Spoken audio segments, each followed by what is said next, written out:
it's going to be slowly moving up toward Morristown as it begins to lift. There is still less rain now in Madisonville, down toward Gatlinburg, but all of this is continuing to lift to this particular area. So if we were to do a little track on this particular amount of rain, just even this heavier band here is going to continue to move in this direction.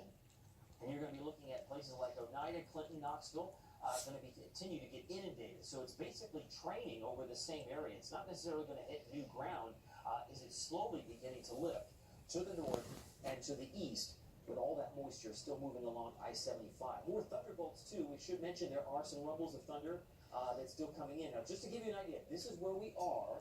Let me give you an idea with the futurecast of how it doesn't necessarily line up. Because of this stalled warm front and all this moisture, it is beginning to show signs. It's clearly between Atlanta, Chattanooga, and back towards, say, Athens.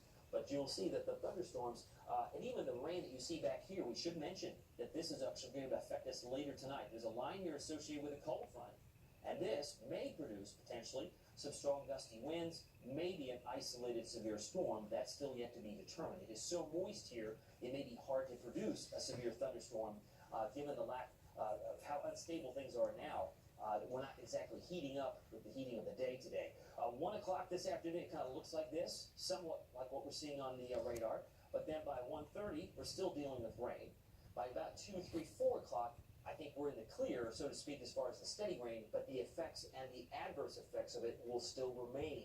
Meaning, just like in traffic, if something slows down, the whole the cars slow down. We get all this